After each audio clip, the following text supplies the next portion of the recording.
Dan Patrick. How are you, sir? Hi, bud. I'm good. What's going on in your world, DP? That was a hell of an interview you had 2 days ago, to say the least. What at what point did you realize that you had quite a unique chit-chat on your hands there, Dan, with Scottie Pippen the other day? I think that he was welcoming when, sometimes when somebody's available for an interview, they know it's just sort of, I got to listen to all these questions, same questions over and over and over. And I think Scottie had been doing a few interviews, and he was selling his bourbon, but it felt like he was not excited to see me, but at least welcoming. And I just thought, okay, there's an opening here. I hope to be able to ask him questions without it being, hey, everybody's asking that question, or let me go through the motions and answer that. And when I realized that he was going to answer it honestly, or at least I thought it was honestly, then I thought I might have something there. I didn't realize it until about 5 to 7 minutes in that it's like, oh, wow, okay. Yeah.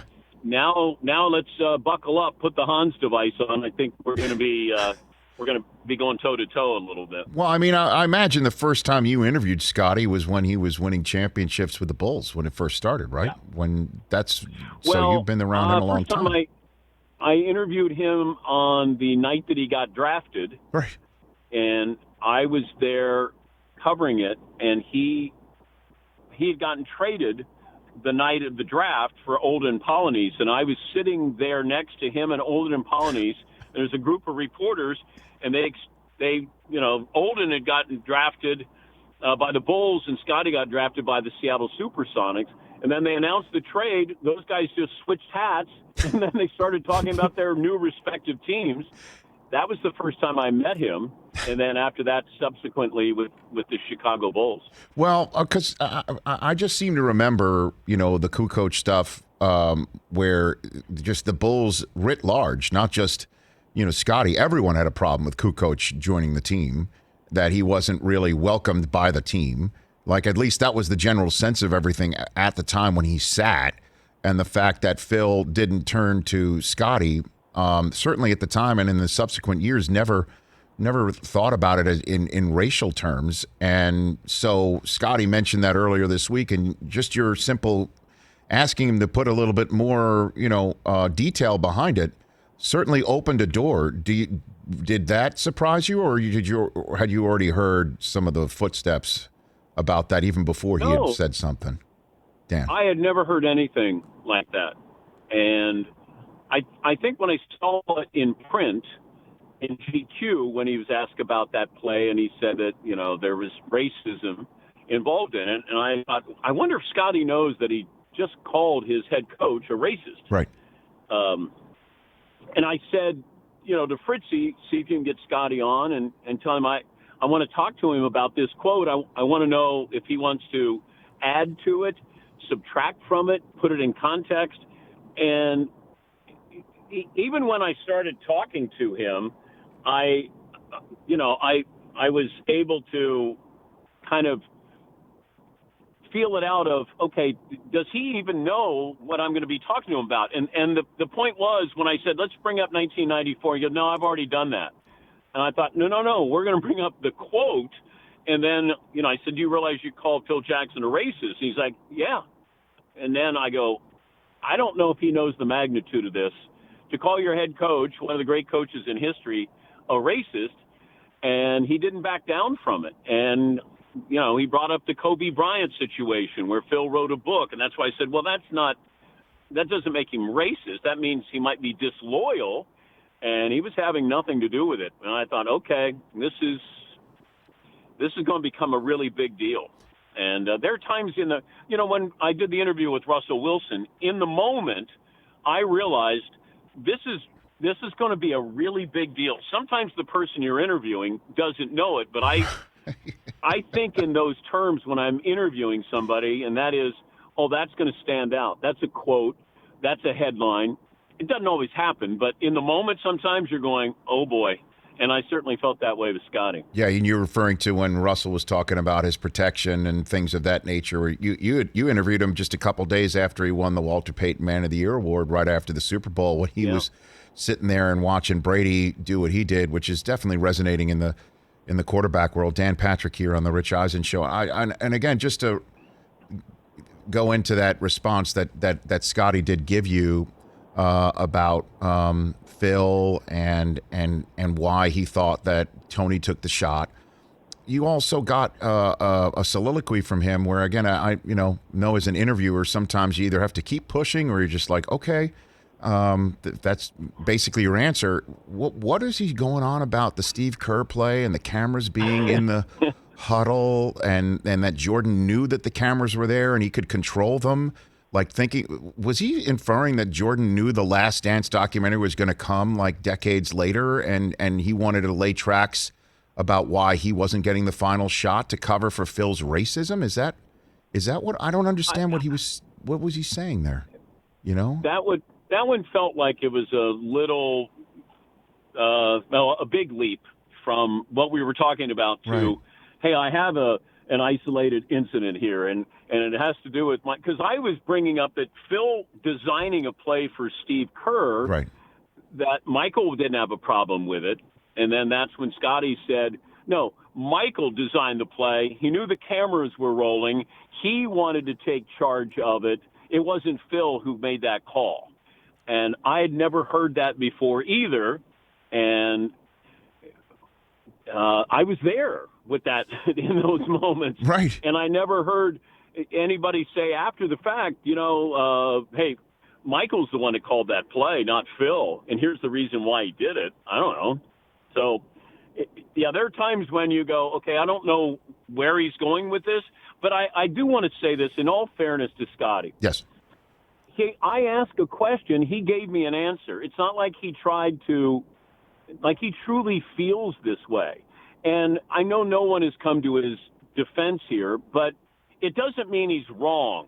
In his mind, what he saw, perceived, what he felt, what he heard, he's right. I was on the outside looking in, and he has held on to these things for over 25 years. Mm-hmm.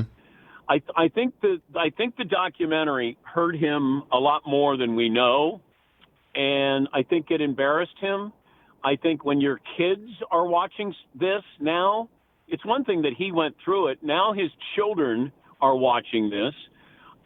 He's going through a divorce. He lost a child. Right.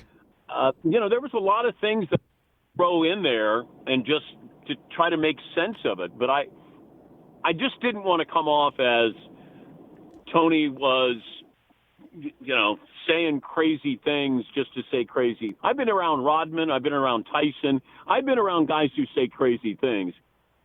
I think Scottie truly feels this, and he's been carrying this baggage for a long time. Nobody asked for Scottie Pippen to give a quote. Once a year, Scottie will give a quote. It has to do with LeBron and Michael, or Michael and LeBron. And then we go, oh, did you hear what Scottie had to say? Nobody is asking him about this other stuff that happened. And I think he got the opportunity, and he wanted to make sure that people got to hear his side of it. Whether you believe it or not, I think he wanted that opportunity, and he got it. I don't think he regrets saying anything on the show. No, he came out and he tweeted, basically that he meant what he said, and he's just answering the questions y'all asking me is what he tweeted out. We wanted the headlines. You got them. Dig deeper to find out why I actually said what I said instead of framing your questions to get clicks. It's all love is what Scottie Pippen had to say on Twitter after your conversation. And it is just, the guy's top 50, you know what I mean? Like of all time. And we were going back and forth here on the show just trying to make heads or tails of all this. Who else in the top 50, is viewed as not the best player on his team? Like we saw Worthy and McHale, right, Chris? Those are some names that we saw on the list. Yeah, Worthy, McHale, kind of any of those old Celtics. And how Pippen is carrying a lot of this. And do you think some of this is lashing out at Michael too? I mean, he did also have a couple broadsides in the direction of MJ during that conversation. with you. Yeah, when he said he was selfish. For playing baseball. That's who Michael is. But I did say, Michael never should have brought up the contract that Scottie signed that everybody knew and it was embarrassing. Like that's not fair to Scottie. I didn't think. And I thought Michael was piling on Scottie, but Scottie, I think he was like, hey, we're not friends and we don't socialize, but we're fine. We did something, 25 years ago.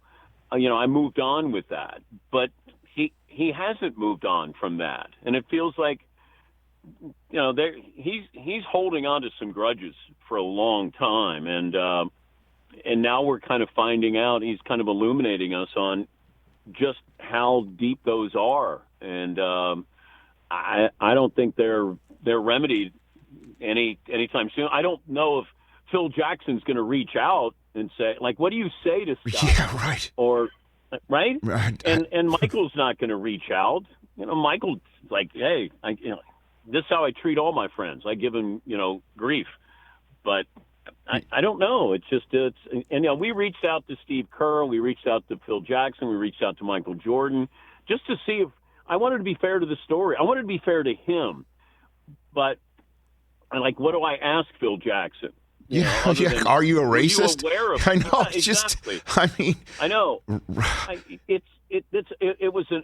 It's awkward, but I appreciate. All we want in our business is somebody to be honest, or we perceive them to be honest.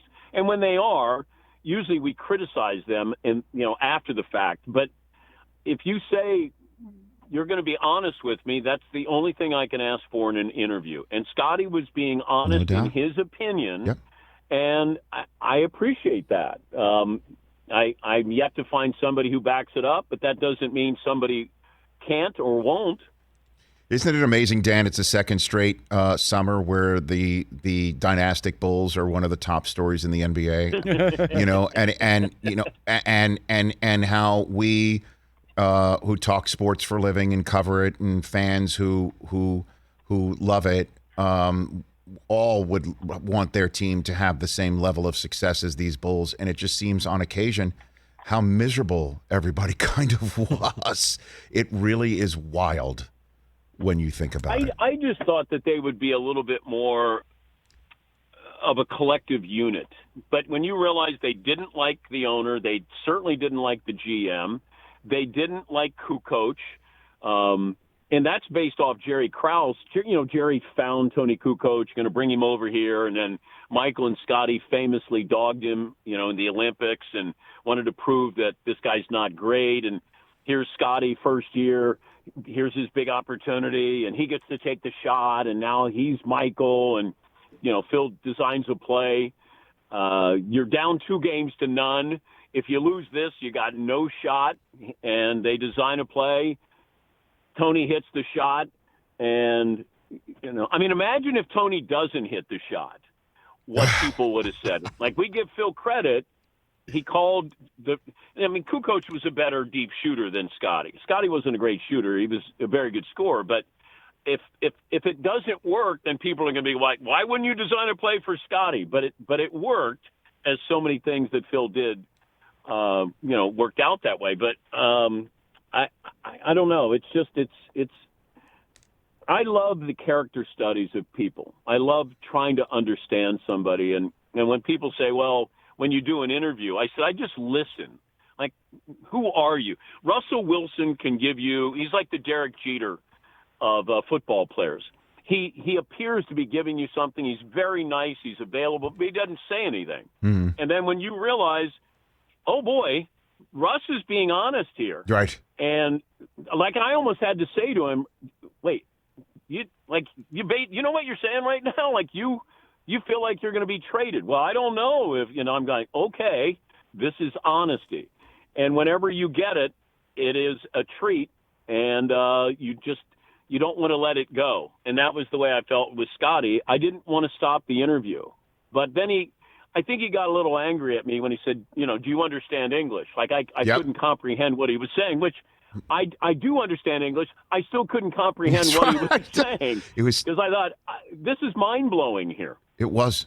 It really was, Dan. And then, and just in I guess putting a button on all of it in a way, just talking about honesty from interview subjects. You heard Brady on The Shop on LeBron and Maverick Carter's show say that 90% of the time when he's talking to the media, he's not giving anything on purpose, and yet this was imagine, the 10% where he was being honest when he was talking about a team and that MFer is going to you're going with that MFer over me. And it was, refreshing to hear that, because that is the way that even GOATs talk. That's that was why we loved The Last Dance. Seeing, the moments that when Jordan was handed an iPad were the most delicious moments to watch, because you knew whoever was on that iPad was about to get eviscerated, And so that is, I go back to the Brady interview I did prior to the Eagles Super Bowl, and I mean, I was lucky. I for some reason Brady was in a great mood, and he came in, and it was a couple of days before the Super Bowl, but I remember asking him a question. It was always something I wanted to know, and I said, do you think that one day that you and Coach Belichick will sit down and open up the scrapbook and talk about all the memories? And he looked at me, and for a moment I thought he's going to say, what's the politically correct thing to say, or do I really want to say what I think is true? And he looked at me and he goes, no, like no, that was it. Yeah. Like, no, we're not going to sit down and open up the scrapbook. And I went, wow. And it just kind of hit me that Brady was probably at his tipping point of, I got to deal with this. This isn't fun. I win and we win, and I'm the GOAT, but this isn't as fun as people think it is. That was their relationship, Dan. That was their relationship, sitting on the set of the NFL 100 when the scrapbook was literally open, right? The NFL Films had a scrapbook called the NFL 100 All-Time Team, and Belichick was there as an analyst. Now, it was the first day and the first shoot, so Bill might not have been as comfortable being an analyst as he was in like episode 6. But you could tell that the two of them weren't going to sit there and go down memory lane. It could have been because they were still in a coach-quarterback relationship. I don't know what to read into it, but maybe that's just not what their relationship is, and we just all think it's going to be like, hey, they're going to sit back and open a great bottle of wine or, whatever their libation of choices and just kick back, and that's just not it, That could be it. And maybe that's what happened with the Bulls. It's the Lakers famously in the 80s, like they just got tired of Pat Riley. They tuned him out, and that's when he left. But they just got to the point where, like, enough, coaches can overstay. Normally the players change, the coaches stay, but after a while, here's Tom, who's been there for 20 years. Mm-hmm. It's not like he hadn't heard every story, every pep talk, we're on to Cincinnati, like all of that stuff. There's nothing new there. And I think with the Bulls, the same way with Phil, you kind of just get tired of that, and maybe that's what's happened with some of these players. And I'm going to guess a lot of great. And I'm sure people got tired of Parcells, where you go, okay, Bill, enough, know, and then we think, boy, these guys, they're friends, and you got to be friends, and you get along, and all those things. Like Rodman never hung out with any of the Bulls. Scottie didn't hang out with Mike. Mike hung out with other people. Judd Bushler and Steve Kerr probably hung out together since they went to school together. But like you start to look at a team, and it's fragmented a little bit. Of it's 2 over here, 1 over here, 3 over here, and after a while you're like, hey, I'm tired of talking about how much I hate Coach. Why don't you tell us how much you hate Coach? And then suddenly there's 6 trophies in the case, and it's kind of it's insane. It really is wild. It really is. Well, we always go, well, I would put up with that. But in the moment, like you say to Tom, was it worth it? I'm sure he's going to say yes. Mm-hmm. But, there's a part of him that probably says, I wish we could have had fun with this. Mm-hmm. Because players talked about going to New England. Like Reggie Wayne goes, I'd rather retire than play for the Patriots after being up there. That's it's indicting, and we can go, oh, come on, toughen up as a player. he's probably going, man, I'm a Hall of Famer. I want to have fun. I want to enjoy this. And I think that's what led Tom do going to Tampa. It's like, God, where can I have fun? If you can't have fun with Bruce Arians, then you're not going to have fun in the NFL. And I think that played a large role of, like, just enjoyment. Yes, that's all. And the rest of the quarterbacks who are currently in their situations with Hall of Fame careers or on track for Hall of Fame careers, seeing what Brady did and how much fun he's had, is what I think was definitely working with Russell Wilson in his temples when he chatted with you 2 days after watching Brady win it in his first year somewhere else, and what is informing maybe Rodgers' decisions, whatever they may be right now. There's no question in my mind, Dan, about all that. Yeah, and you think, all Russ wanted was a seat at the table with the Seahawks. I was told that behind the scenes, that just can I at least sit at the big table at Thanksgiving? Do I have to sit at the kids' table? Have I earned that right? And I think that then you see Tom Brady goes to a new team, gets to bring in some players that he wants to, right, and looks like he's having a whole lot of fun winning another Super Bowl. And Russ is going, there's Mahomes in another Super Bowl. Tom's winning another one. What am I doing? And I think that's when I saw him, and he looked miserable. And it just so happened, though, Rich, that we were supposed to have him on that Friday of Super Bowl week, and he couldn't do it scheduling-wise, but he said, I promise I'll join you guys on Tuesday when I'm back from the Super Bowl. And I thought, all right, whatever. And then as soon as I see him sitting there with the commissioner and his wife, he's looking miserable. And I go, oh, my God, he's miserable at the Super Bowl. This is awesome. I can't wait to talk to him on Tuesday. Yes, Russ is miserable. He's showing real emotion here. This will be great.